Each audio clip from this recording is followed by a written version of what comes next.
Hello and welcome to H D R voice. मैं हूं आपके साथ आपका होस्ट दानिश राजा।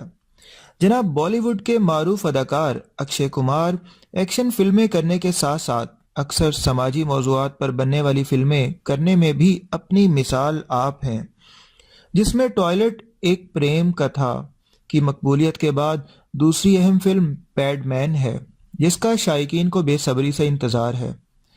जहां अक्षय एक तरफ मुआशरे में इस्लाह चाहते हैं, वहीं दूसरी जानिब उनकी सास डिम्पल कपाडिया का अक्षय के हमजिन्स परस्त समझने के इंकशाफ ने सबको हैरान कर दिया। भारतीय मीडिया रिपोर्ट्स के मुताबिक ट्विंकल खन्ना का करण जौहर के शो में अपनी और अक्षय कुमार की शादी से मुतालिक इंकशाफ करते हुए कहना था कि उनकी वालदा डिम्पल कपाडिया अक्षय से शादी करने के बिल्कुल भी हक में नहीं थी, क्योंकि वो अक्षय को हमजिन्स परस्त समझती थीं।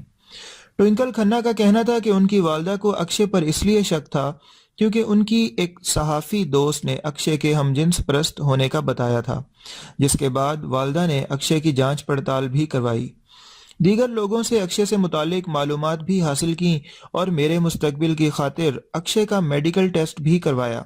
जब उन्हें यकीन हो गया कि अक्षय हमजिन्स परस्त नहीं, तब वो हमारी शादी के लिए राजी हुई। अरे वाह, क्या बात है जी, क्या शक है और क्या मेडिकल रिपोर्ट्स तक चेक करवाई गई। बड़ी बात है जी, बड़ी बात है और बड़े लोगों की बड़ी बातें। हमारे साथ रहिएगा, हमारे चैनल को ज़रूर सब्सक्राइब कर लीजिएगा। एच डी आर वॉइस के साथ मुझे इजाज़त दीजिए। Take care, bye bye.